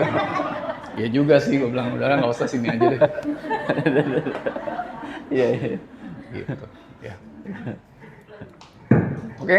Oke, sip. Terima kasih. Wah, banyak pertanyaan. Yang pertanyaan yang Mas itu. Boleh. Bonus ya, satu ya. Bonus ya. Mbak Ria, Soalnya gimana kalau tuh? saya nggak ada transaksi nanti jam 1 sih, saya akan di sini terus, tapi ada. Itu nyambung pertanyaan yang Mas tadi tentang Mas Hafiz tadi tentang karma itu ya, dogma. Apa yang hukum sebab akibat itu, misalnya kayak nyerempet motor, karmanya udah matang dia. Sebabnya yang satu itu ugal-ugalan, hukumnya dia juga udah matang untuk nabrak gitu. Yeah. Jadi nanti dianya yang nanti dikarmakan yang kayak gitu lagi. Yang ini udah nerima aja gitu. Maksudnya itu nanti kayak putaran yang kayak gitu ya maksudnya ya. Iya, ngerti. Agak panjang sebetulnya itu kan ya. Ada cerita nih, aku ceritain juga di 3 fakir, aku ulang boleh ya? Iya. Jadi ada raja yang sangat besar di kerajaan besar. Dia punya perdana menteri yang jauh lebih populer daripada dirinya. Yang udah denger nggak apa-apa ya? Terus perdana menteri di tengah rakyat gitu dikumpulin di alun-alun, dipanggil, digampar, gitu. Perdana menteri dia bingung, apa salah gua nih gitu kan? Terus udah gitu si perdana menteri bingung kan? Oh ya, dia mau duduk, dipanggil lagi menteri anak buahnya, digampar lagi, gitu. Dia bilang, salah gua apa nih gitu? Udah selesai di acara di alun-alun itu sampai suatu beberapa minggu setelahnya ada jamuan makan di istana di mana ada raja, perdana menteri, semua tamu negara, ada permaisuri dan si raja. Sampai permaisuri berdiri di depan semua tamu itu, rajanya digampar sama dia, gitu. Si raja bilang, salah gua apa malu gitu? Si permaisuri bilang, kamu nggak tahu ada permainan di negara ini. Kalau kamu ditampar, kamu harus cari orang lain untuk kamu tampar balik lebih keras. Jadi tamparan permaisuri kepada raja itu jauh lebih keras dibanding tamparan raja kepada perdana menteri.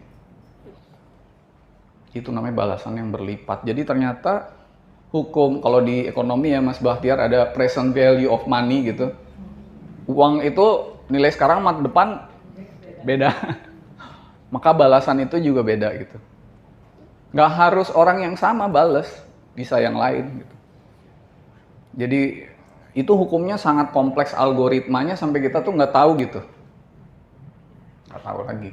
Pokoknya ini kayaknya gue pernah ngelakuin ini nih gitu. Dengan begitu kita nggak pernah suuzon sama Allah gitu. Sekarang ini kan kita berprasangka buruk kan sama Tuhan.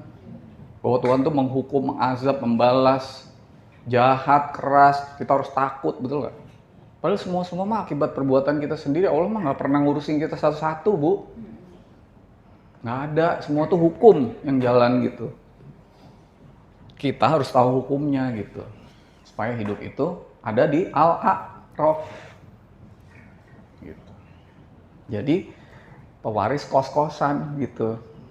Bukan penghuni gitu. Ya kan? Oke. Ya, makasih. Oke, tepuk tangan buat Mas Ria. Alhamdulillah. Udah. Udah ya. Jadi bahkan dari waktu yang dijanjikan sama Mas Doni 11.30 lewat jadi 11.52 ya. Saking asiknya nih dialog yang terjadi ya. Tepuk tangan buat teman-teman semua boleh nggak? Ya? Jadi kalau di awal-awal kita diupuk-upuk ya, ada kelas-kelas yang memang juga agak sedikit nampar kayak Bang Dame, Pak Fozin. Saya rasa ini paling nampar lagi sih kalau saya. Jadi kalau boleh menggunakan bahasa yang agak vulgar, ini anjing banget kelasnya. Gitu ya. Anjir gitu ya. Sampai begitu ya. Ini bukan anjing, tapi ABB. ABB tuh? Anjing babi bangsa. Cuman anehnya penyebutan itu membuat hati kita jauh lebih damai ternyata ya, jauh lebih enak gitu. Jadi saya rasa ini sangat diperlukan. Kenapa tadi betul banget ketika ada sesuatu yang dikatakan kemudian menampar batin kita punya pendaman emosi kan, yang selama ini kita tutup-tutupin, mintanya diupuk-upuk aja. Nah di sini kita harus terima kenyataan bahwa banyak banget yang harus benar-benar. Nah, mulai lagi ya. Harus benar-benar kita ini kan banget gitu maksudnya ya. Jadi, kalau saya ngomong keras tuh hanya untuk menampar jiwa ibu-ibu bapak kalian aja. Nggak ada maksud untuk apapun karena katakanlah apa-apa yang berkesan di jiwanya. Gitu. Ya. Kayak saya ngomong bahas gitu. Atau jiwanya ketampar nggak gitu. Mudah-mudahan iya. Betul ya. Jadi kalau ada sebuah botol isinya air, kita kesenggol, yang jatuh apa? Air kan pasti kan? Tapi kalau botol itu isinya kopi ya kopi, yang jatuhnya nggak mungkin beda. Artinya kalau jiwa kita kesenggol yang jatuhnya kemarahan, kemudian ketersinggungnya itu isi jiwa kita semua juga. Ya terima kenyataan itu, makanya rumah ini, kajian ini digunakan untuk kita terus bertumbuh. Oke? Oke ya? Jadi ini baru warning apa aja nih, kita belum masuk ke hukum semesta yang sebenarnya ya. jadi ini sebuah conditioning yang cukup bagus sehingga nanti ke depannya kita tidak mengulang pertanyaan ya, tapi justru terus lagi. Baru pretest saja kan gitu ya. Ada apa tadi tuh? Ada Taurat, kemudian syariat, kemudian dan biasa. Kita akan perdalam nanti di 2 minggu ke depan. Hari apa? Hari Kamis di tanggal berapa tuh? 20 berapa tuh? Ya itulah pokoknya ya. Dicatat di masing-masing ini. Oke, cukup? Cukup ya teman-teman semua ya? Thank you. Oke, terima kasih banyak Mas Sony yang sudah meluangkan waktu. Kita foto bersama sebentar. Ya.